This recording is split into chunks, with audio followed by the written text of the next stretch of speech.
Well, it's a pleasure for me to be here today, and I can't tell you how much Purdue has changed since I was a student. I graduated from Cranor in 1982, which if you start doing the math, it's kind of petrifying because you'll realize how old I am. But it's really, I can't even begin to tell you, when I was at Purdue back in the early 80s, there were virtually no international students, and it was very much an all-American campus, and I would say an overwhelming number of the students were from the state of Indiana. So you might look at me and you might say, oh, well, I'm an American, I probably fit in very, very well here. But actually, it was a big adjustment for me. I was born and raised overseas, and because of my father's job, every 2 years we moved to another country. So I've always been an American. I was born with an American passport, but I never lived in the U.S. until I went to college.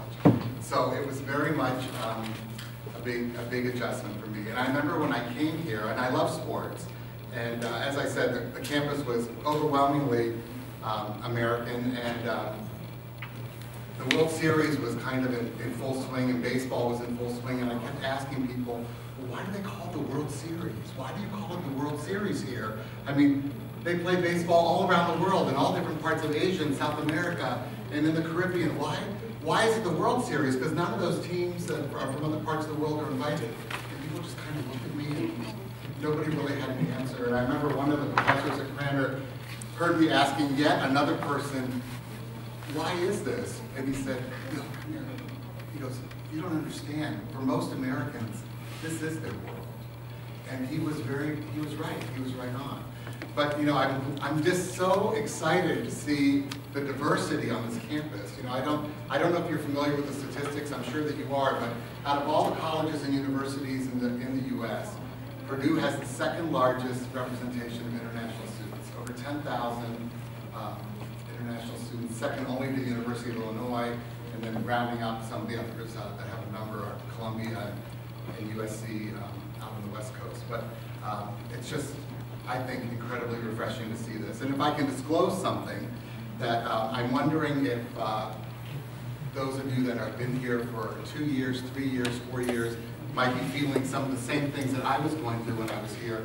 I felt like I didn't have a country. I felt like I didn't have a home.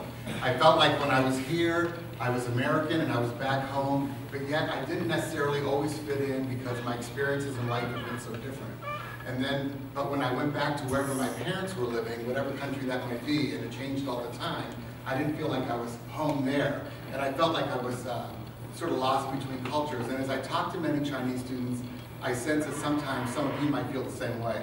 When you go back to China, you might think, I don't know if I really belong here, because you may not realize it because it happens on a daily basis, but you evolve and you grow and you change and you transition, and so sometimes you might feel lost between cultures. And I remember that one of the academic advisors here, I doubt she's still here, but her name was Shay Kone, and she was just always very, very supportive of me. And when I went and told her about how I had just gone home to where my parents were living at that time, they were living in Athens, and I had just gone to Greece, and I was, feeling like I was lost. And she said, Bill, why do you have to have one home? Why can't you be comfortable all around the world? She said, you've lived in a lot of different countries, you've learned different languages. Why can't you feel like you're a citizen of the world? And she really set that format for me to become a citizen of the world and continue my travels and continue to learn about cross-cultural communication. And I had the foundation already, but she allowed me to flourish. So I encourage all of you, if you really want to succeed in the global marketplace, become a citizen of the world.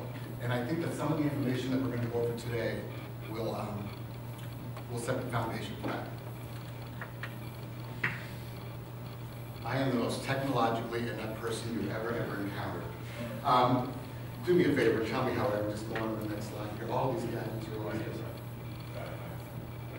right side right here. Yeah. Okay, then I might come back to you. So I guess the first point that I want to talk about is, I was not a U.S. student, but I was an international student, and I talked a little bit about that just a few minutes ago. And I want to talk about Haigui. And for those who, I'm sure that you've all heard that term before, but it's a term from your host country that talks about how the literal translation is sea turtles.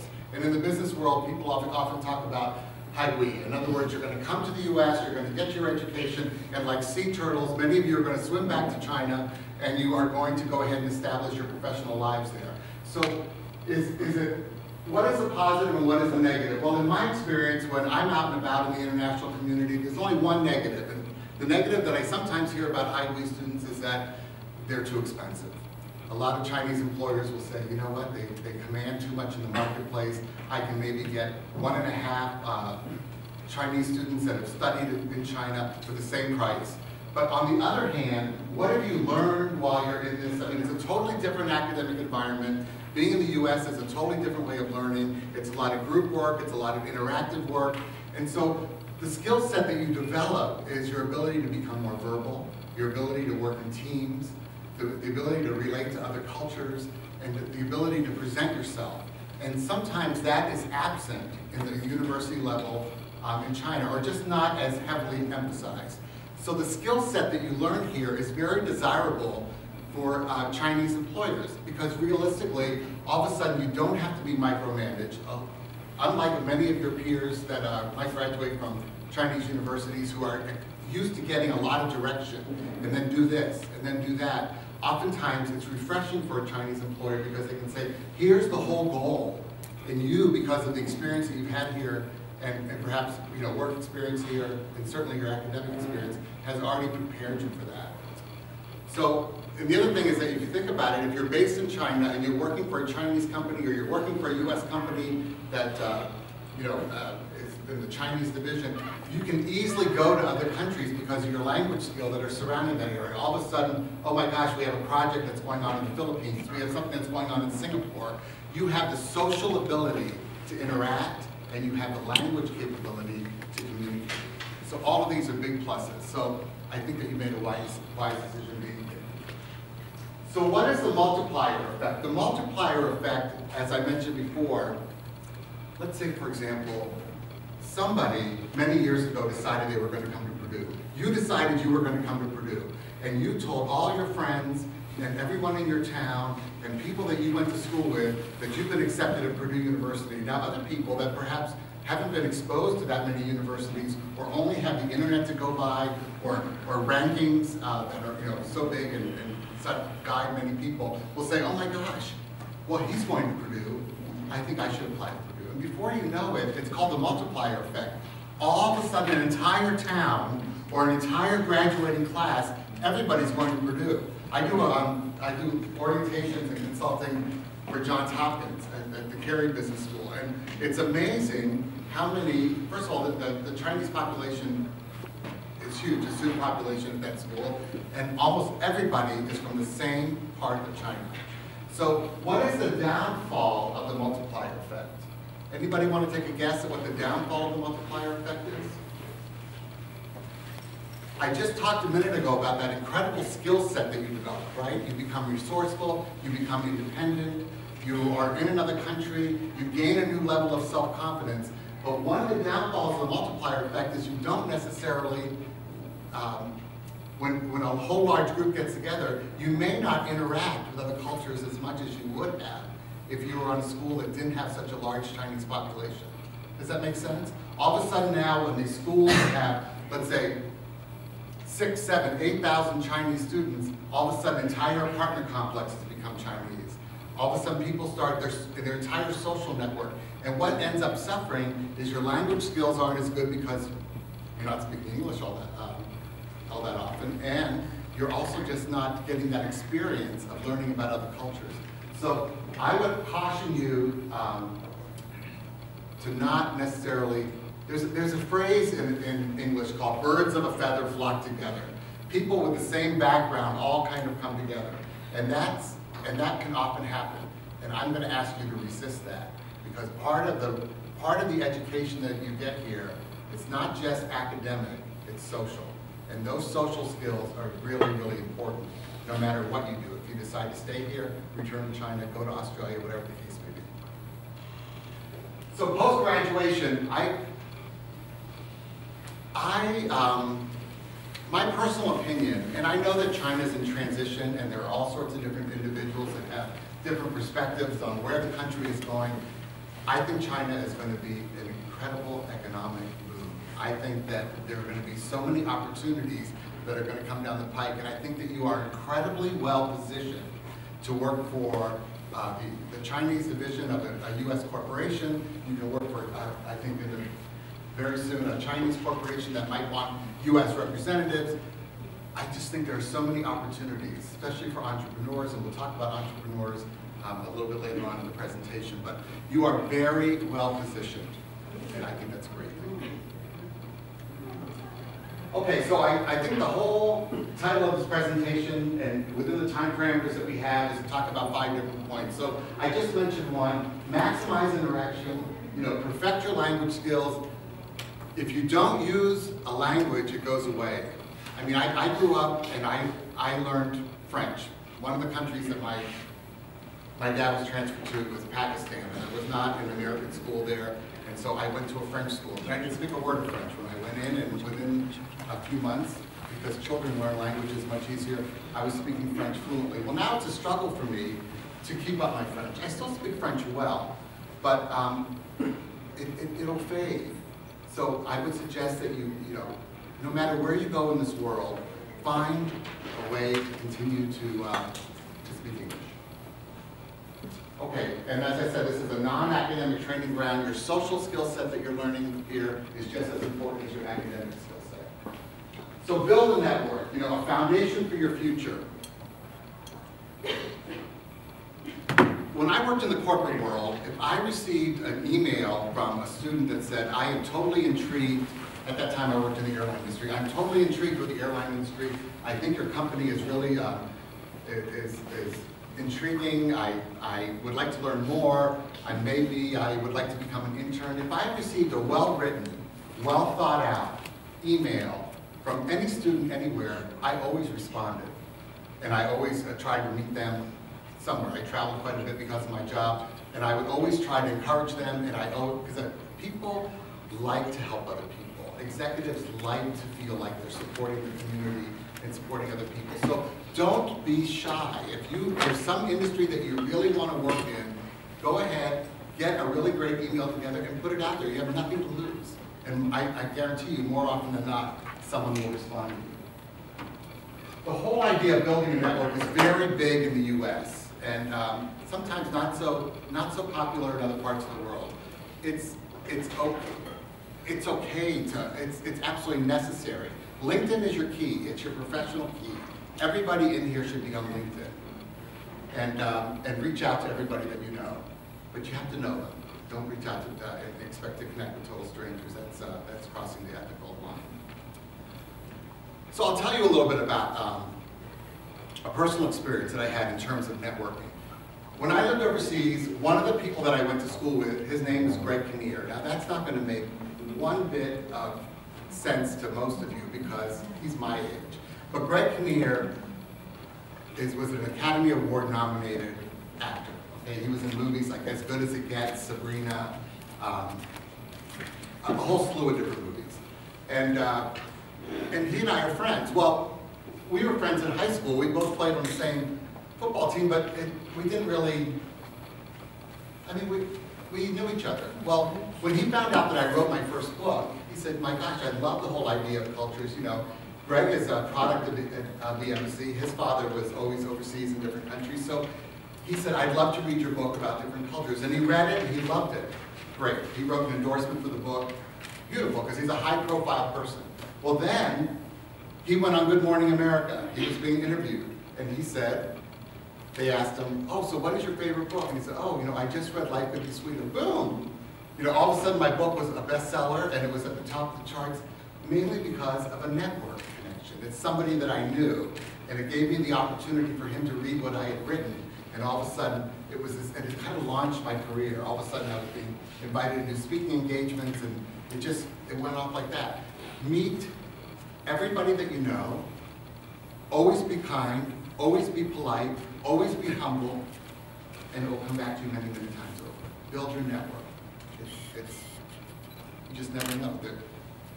There'll probably be a number of people in here that will be CEOs, run their own businesses, and people that you can perhaps connect with later on down the line and help your career.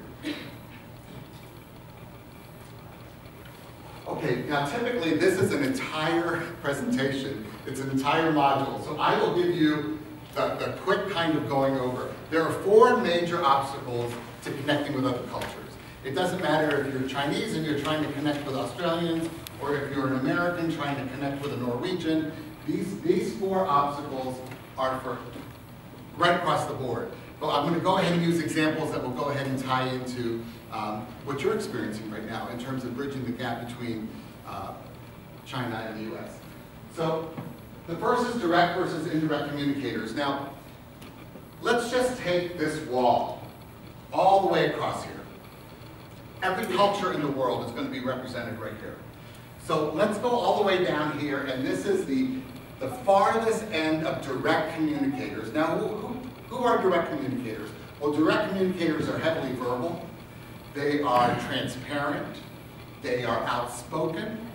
And they are open books. They say exactly what they feel, and you're always going to know exactly where they stand. So who wants to take a guess as to what country might be the most direct communicating country in the world? What is over here at the very, very end? Anybody want to take a guess?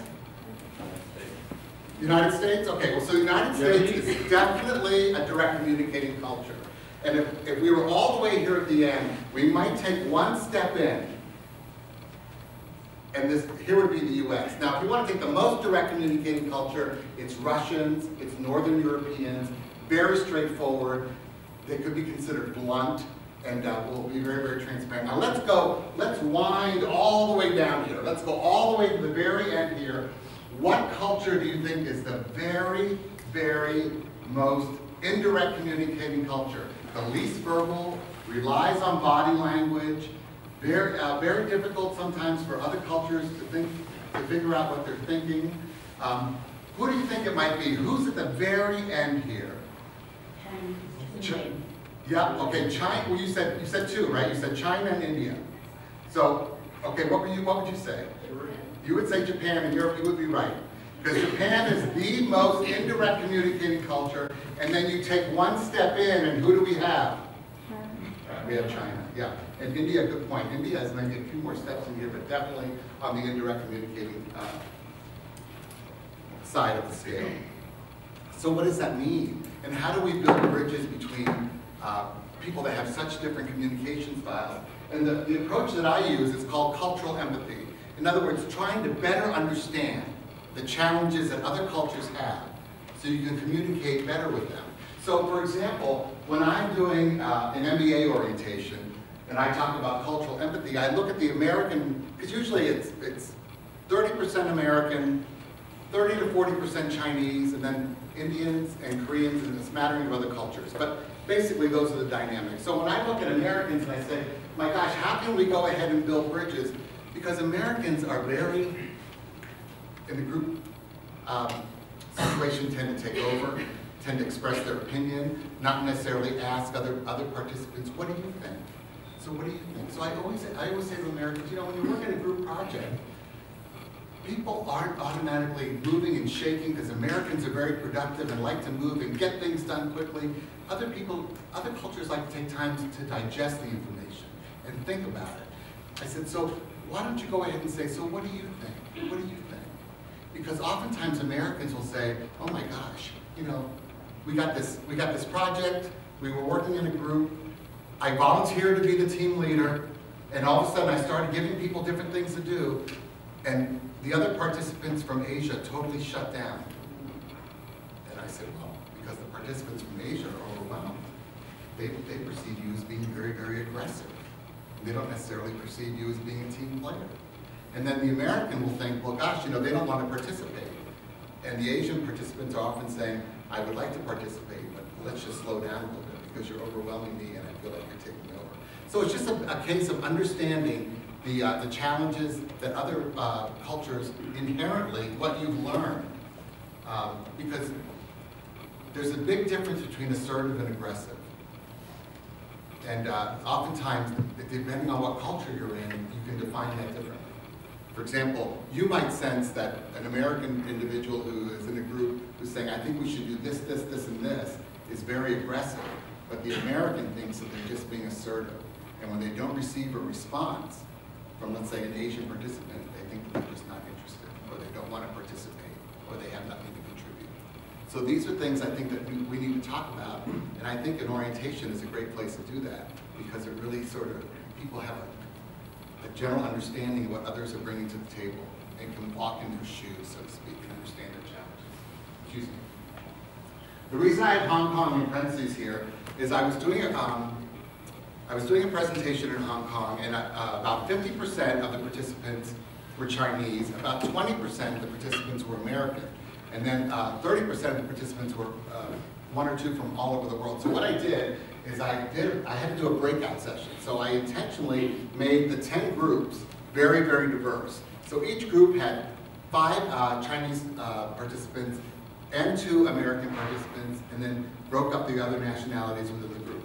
And so what I was doing is I made believe that I was playing a game, but I was actually doing a research project. And I said, so listen, these are the questions. First of all, we have to pick a team leader.